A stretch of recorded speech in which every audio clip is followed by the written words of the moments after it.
What's going on, YouTube? Well, I'm at the side of my Cutlass that's starting to get a little dusty again. Anyway, this has been my project for a few years, and I'm about to start getting back on it. Anyway, it's a 78. I've owned this for 15. This was my first car. And, it started out as a 260 Olds V8 car. Then I had swapped it to a 350 Rocket. The real deal 350 Rocket, as most people would call the gold block. But mine happened to be out of a 73. And it had the number 8 heads. But anyways, as time went on, that engine blew up. The 260 blew up because the girl had put sugar in the tank of this car. Then the 350 blew up on my way to work. And I still have the crankshaft from that. Even though it don't have nothing to do with, everything. But so then, as progress went on, I had bought a 403 from my instructor at UNOH University. And that engine blew up too, with only 10 miles on it. But that's because, he had it stored for a while and didn't, fog the cylinders. Most people don't know about fogging cylinders when you store an engine. If it's not going to be run for a while, because he was restoring it for a 79 Trans Am originally. Anyways, right now this is all a mess because I haven't had time to come back and really do a whole lot. I did the harness myself, and as you guys can see, I'm still trying to figure out where the hell to place this, which I think I found where I'm going to place it. I just got to make a bracket, but as you can see, you can't really see a lot of the wiring, and I'm still, figuring out how to place stuff, and I still got, to finish looming some of this stuff. I had to go out and buy more loom for my job. I ain't gonna say exactly what part store I work at because I don't want to get in trouble. I'll mention it. If I can make a career out of this YouTubing thing. Anyways, Tbs S Intake, factory flex fuel injectors. It's a Gen 353. As you've seen in some of my shorts or videos, Summit Racing 8701 cam. The factory LS9/LS3 springs, blue springs. Has the air motive 340 in the tank, which I still got to finish putting the gas tank in here. Oh, yes, right there. This car has been with me forever. These rims wasn't always on here. These just some cheapies because I was trying to afford some Rucci someday. You know what I'm saying? Just keeping it 100. I got to start somewhere. I still got to finish cleaning this window. But I came out here and tried to clean the car up. Factory black interior. Typical G-body wear and tear. But interior is still spotless. So for the most part, some of the stuff that, that's just in here.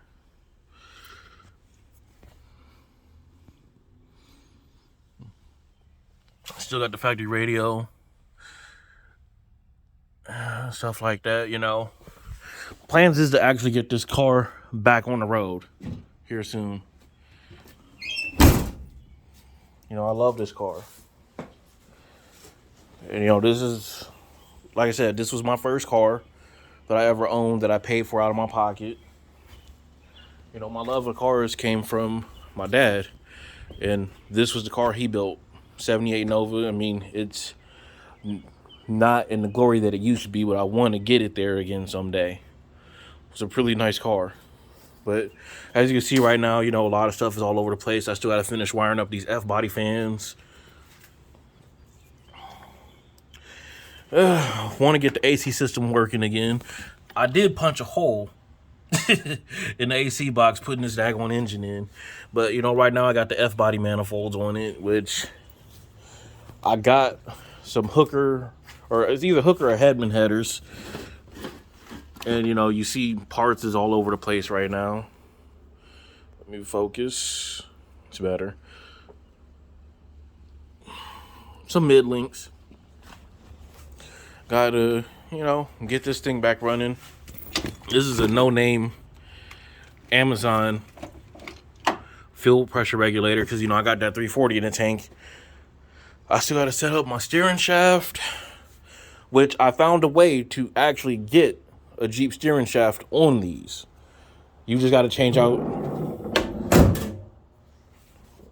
the U-joints and stuff on the other one, and there's a special splined adapter that you got to buy because the 78 has that weird count spline to, double D.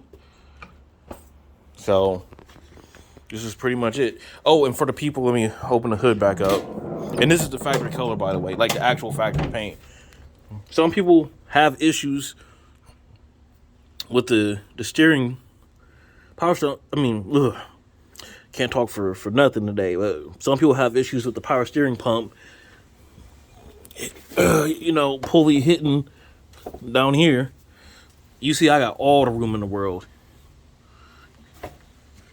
Like I said, right now my little homemade fuse panel, I'm about to clean that up because that's looking a hot mess. And I was trying to do a little, none of this is finished yet, but I was trying to do it to where everything connects to the wires and stuff, try to clean up the install. I'm probably going to go and take some of these factory 78 wires out, came in a factory harness and stuff, try to clean them up. Little custom cold air intake kit that I made. But yeah, I'm probably going to pull this back out and take that back. I don't know, I haven't figured it out yet, but because I wanted to mount my computer over there, make it look like as if it was factory, but I really wanted to mount it inside the car. But I don't want to lose my glove box storage. And that's pretty much it for now. And I have a passenger side grill for this, but I don't know. If I can find new old stock, that's what I want to do. You guys will see me build a lot of engines, and in my one video I built the engine in here. I keep popping the hood on y'all, but I actually built this engine. The paint I did myself is chipped up from trying to put it in here, but it goes from blue to purple. I don't know if you can see it or not on the block, but it matches this. I don't know if you can see. So yeah, the fan shroud or the radiator support, same color as the block. Anyway, my setup is 5.3 with a 4080. Someday I want to either LSA supercharge it, Whipple charge it, Pro charge it, or even turbocharge it. For now, I just want to, get this sucker going and actually enjoy my car. I haven't drove it in 7 years. This thing has actually sat more than I have driven it. And, I won't let it go because it means a lot to me because, the guy who I got it from was like an uncle to me, and he passed away some years ago. And, that seems to be the story with the cars I own, because the same thing, the guy who had the Camaro that I have before me just recently passed away. And I'll give you a backstory on that car. For example, it was on the 2019 Hot Rod Power Tour. The Power Tour with David Freiberger. Yeah. So, hopefully I can get these no-name brand rims off. Someone please Rucci me. And for now, it does have a 7.5 rear end in it, factory 241 gears. But I got me a Torsen. And I got some Grand National axles that's going to go in it. And I took off the factory 342 gears from the Torsen from the Z28 because it came from an 02 Camaro. It came with 342s. I ended up putting it to 373s. And, I'm trying to make the sucker run. And still have good gas mileage. Because I ain't going too crazy with this car build just yet. Because I think, for real, I love this car and I would love to daily it. But these 78 through 80 Cutlasses is kind of hard to find. and parts is hard to find because don't nobody really make them. You know, I want to get to a point where if, you know, if I'm deep in the YouTube game, or if, you know, I can get a business to pop off for me, you know, in the car game, I want to be able to the point where I can get GM's permission to manufacture parts for these cars, because these cars don't get enough shine. You see the 80s Cutlasses and 442s and Hersolds getting all the shine. You don't see too many people doing these. Originally, this car didn't even have rims on it. It was just some cheapy rims I bought from a buddy just to throw on here, because my factory rallies was just, you know, low. Anyway, guys, I'll holla at y'all.